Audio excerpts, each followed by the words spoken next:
नमस्कार दोस्तों। अपने इस 30 साल के सैनिक जीवन के किस्से और कहानियों के पिटारे से आज कहानी नंबर 32 जो कि जुड़ी हुई है कहानी नंबर 31 से।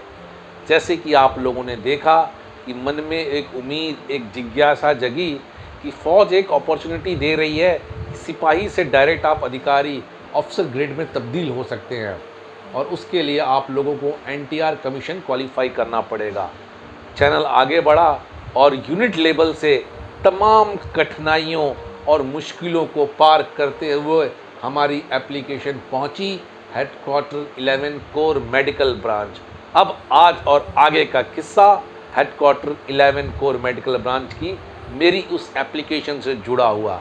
कैसा रहा वो किस्सा एप्लीकेशन का?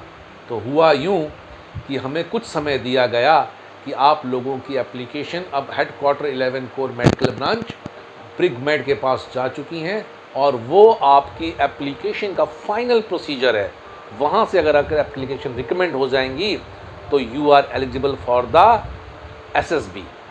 हुआ कुछ यूँ दोस्तों कि एक हफ्ते बाद हमें इंटीमेशन दिया गया कि आप लोगों की application headquarter 11 core medical branch Jalandhar में पहुंच चुकी हैं और मंडे को आप लोगों का ब्रिगमेड साहब का इंटरव्यू होगा और वो एप्लीकेशन जो कि ब्रिगमेड साहब साइन करेंगे वो फाइनली आपके रिस्पेक्टिव रिकॉर्ड को फॉरवर्ड होगी और वहाँ से फिर वो एसएसबी सेंटर्स को जाएंगी और वहाँ से एसएसबी सेंटर्स आप लोगों को एक निर्धारित डेट दे करके एसएसबी के लिए बुलाएंगे। तो बहुत बहुत बहुत इम्पॉर्टेंट क्षण था और बहुत ही इम्पॉर्टेंट लम्हा। और दोस्तों जितनी भी उस 11 कोर के अंदर आने वाली यूनिट्स थी वहाँ से उस यूनिट्स के जिस जिस शख्स ने इस एनटीआर कमीशन के लिए अप्लाई किया था सब लोगों को एक ही डेट दी गई और वो डेट थी मंडे की। और दोस्तों फाइनली हम लोग सुबह सुबह 7 बजे headquarter 11 core medical branch Jalandhar पहुँचे और वहाँ पर एक जमवाड़ा सा लगा हुआ था। करीब करीब 40 से 50 कैंडिडेट जो कि जिन्होंने अपना form short service commission NTR के लिए भरा था उन सब का इंटरव्यू कॉल दिया गया ब्रिगमेड हेडक्वार्टर 11 कोर मेडिकल ब्रांच द्वारा और सबको एक साथ बुलाया गया और बताया गया कि ठीक 9 बजे एक एक करके आप लोगों का इंटरव्यू शुरू होगा और यहाँ से फाइनली आप लोगों की एप्लीकेशन ब्रिगमेड साहब रिकमेंड करेंगे, वो आपके रिकॉर्ड को जाएगी और रिकॉर्ड के थ्रू आपके कंसल्टिंग एसएसबीज में जाएगी, वहाँ से दिल्ली जाएगी एक्चुअली क्योंकि दिल्ली अलॉट करता है आपको एसएसबी। तो वहाँ से आपका जो record AMC central and Lucknow record है वो उसको फॉरवर्ड करेगा दिल्ली और दिल्ली से आपको आपका रिस्पेक्टिव एसएसबी अलॉट होगा। हुआ कुछ यूँ दोस्तों, सबका टर्न आता रहा जाता रहा। मेरा भी करीब करीब 22वां 23वां नंबर था और फिर वही धड़कनों का तेज होना, अपनी खुद की धड़कन अपने को सुनाई देना। क्या पूछेंगे, क्या बोलना होगा? अगर इंग्लिश में बोलने के लिए कोई लेक्चर दे देंगे तो क्या मैं बोल पाऊँगा? कुछ सन्नाटा मन में छाया हुआ, कुछ बेचैनी और कुछ घबराहट को लेते हुए मैं अंदर गया। जितने भी लोग वहाँ बैठे हुए थे सबको सैल्यूट किया और सावधान की पोजीशन में खड़ा हो गया। ब्रिगमेड साहब ने बड़े ही काम एंड कूल मूड से बोला, ओके बेटा प्लीज़ विश्राम, आराम से हो जाओ। तो फिर उन्होंने वही जो फॉर्मेलिटीज़ एप्लीकेशन रिलेटेड थी जिसमें मेरा नाम, नंबर, रैंक, यूनिट देखा। बोला आप मिलिट्री हॉस्पिटल जालंधर में पोस्टेड है? मैंने कहा हाँ सर। उन्होंने बोला आपका ट्रेड क्या है? मैंने बोला मेरा ट्रेड है साइकेट्रिक मेडिकल असिस्टेंट। उन्होंने बोला गुड, बहुत अच्छा ट्रेड है। तो बोला बेटा ये आपका कौन सा चांस है? मैंने बोला ये एनटीआर कमीशन का मेरा फर्स्ट चांस है। बोला गुड, शाबाश बेटा, अच्छा करो। और बेटा सिर्फ तुमसे मैं 2 क्वेश्चन पूछूंगा, ठीक है? और इन 2 क्वेश्चंस में से आपको जवाब देना है। तो दोस्तों आज भी मुझे वो दोनों प्रश्न याद हैं। उन्होंने मुझसे पहला क्वेश्चन पूछा था कि चुनाव आयोग में कुल कितने सदस्य होते हैं? तो दोस्तों आई थिंक उस समय मुझे आइडिया नहीं था कि चुनाव आयोग की जो टीम होती है उसमें टोटल 3 एक मुख्य चुनाव आयुक्त होते हैं और मुख्य चुनाव आयुक्त के नीचे 2 और होते हैं उप मुख्य चुनाव आयुक्त। खैर मैंने चुनाव आयुक्त का नाम बताया और मुझे केवल एक ही पता था कि मुख्य चुनाव आयुक्त अकेले खुद होते हैं। उसके बाद ब्रिगमेट साहब ने मेरी उस एप्लीकेशन को आगे फॉरवर्ड किया और उसके हॉबीज़ वाले पार्ट में गए। उन्होंने मुझसे पूछा, ओके सिपाही पांडे, आपकी हॉबीज़ में लिखा है कि प्लेइंग क्रिकेट, तो आप क्रिकेट खेलते हो? मैंने कहा हाँ सर, और शायद मेरी पकड़ क्रिकेट की नॉलेज के ऊपर अच्छी थी, तो मुझे ये उम्मीद थी कि अगला जो प्रश्न आएगा वो क्रिकेट से रिलेटेड आएगा, मगर हुआ उसके टोटली विपरीत। और ब्रिगमेट साहब ने अगला प्रश्न मुझ पे दाग दिया, टेनिस खेलते हो? मैं कहा नहीं सर, टेनिस तो मैं नहीं खेलता क्योंकि बहुत कॉस्टली गेम है, देखता ज़रूर हूँ। अच्छा बोला, देखते हो? मैंने कहा हाँ सर, देखता तो ज़रूर हूँ। अब अगला जो प्रश्न आया वो टेनिस से रिलेटेड आया।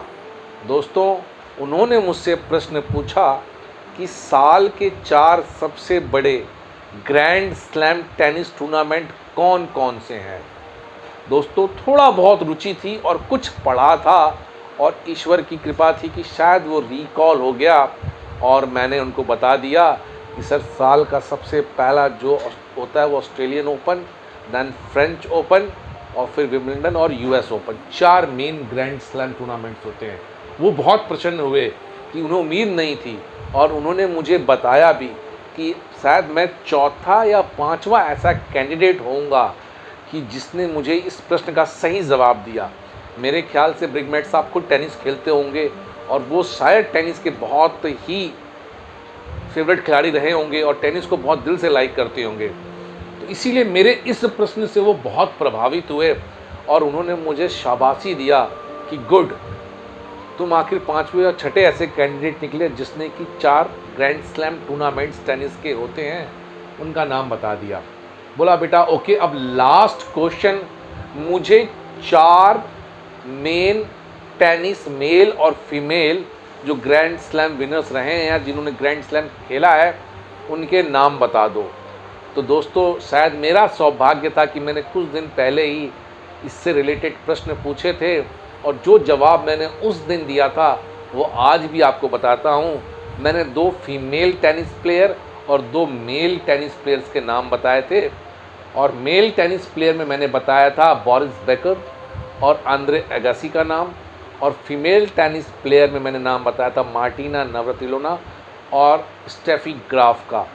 आप यकीन मानिए ब्रिगमेट साहब मेरे इस जवाब से इतना खुश हुए कि उन्होंने उसी क्षण उसी वक्त डिक्लेयर कर दिया कि from my side your application has been forwarded, और मुझे बोला बेस्ट ऑफ लक बेटा, आगे की तैयारी करो। और मैं बाहर आया, बहुत खुश हुआ, और फाइनली रिज़ल्ट पता चला कि आउट ऑफ 43 या 45 कैंडिडेट्स में 20 कैंडिडेट्स की एप्लीकेशन ही आगे एएमसी रिकॉर्ड्स के लिए फॉरवर्ड हुई। तो दोस्तों, यहाँ तक का सफ़र रहा मेरा एसएसबी जाने के लिए। क्या मैंने प्रयत्न किया, क्या प्रयास किया, और मेरी एप्लीकेशन उस डूबती हुई नाव की तरह गोते खाते हुए, तैरते हुए, हाथ पैर मारते हुए आखिरकार नैया पार कर गई और मेरी एप्लीकेशन पहुंच गई headquarter AMC centre and college Lucknow में।